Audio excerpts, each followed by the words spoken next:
Би доо туслаарай. Захин аялагчид маань сансрын уудам орон зайд урагшилсаар явлаа. Гэтэл хөлөг зогссон юм шиг удааширчхав. Захин аялагчид маань гайхан сандарлаа. Яна юу болоод байна? Захин аялагчдаа анхаараарай. Хөлгийг хэвэн явуулахын тулд тохиргоо хийн үү? Би доо яаж тохиргоо хийгүү? Би хэлээгүй лүү. Хөлгийг хэвэн явуулахын тулд 13 гэсэн товчийг дарагдал болно. 13 би 1 2 3 4 5 6 7 8 9 10 гэсэн тоонуудыг мэдх юм байна. 10-аас цааш олон тоо бий шүү дээ. 10 дээр 1-ийг нэмэхэд 11. 11 дээр 1 нэмэгдээд 12. 12-оос 1-ээр их тоон 13. 13-аас 1 10-т 3 нэгжээс бүтдэг.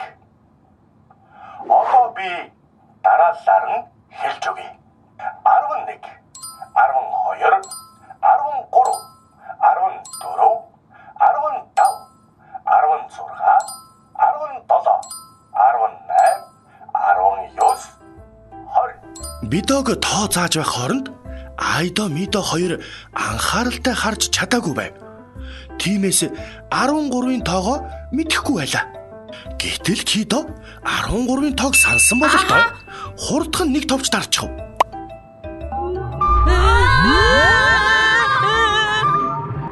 Яна хитрхи хурдан болчихлоо штэ. Уучлаарай. Би ч гэсэн түрүүн сайн хараагүй. Гэхдээ зөв юм шиг санагдаад.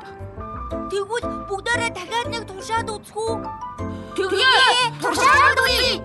За тэгвэл эхэлцгээе. 1, 2, 3, 4, 5, 6, 7, 8, 9, 10, 11, 12, 13, 14, 15, 16, 17, 18, 19, 20. Тэгэхээр одоо та нар 20 хүртэлх тоог мэддэг боллоо. За тэгэхээр түрүүн хэлсэнчлэн 13 гэсэн товчийг дарвал хөлөг хэвэн болно.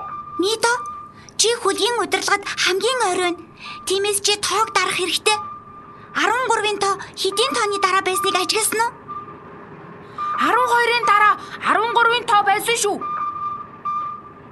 Тийм ээ. 12, 14-ийн дунд байсан.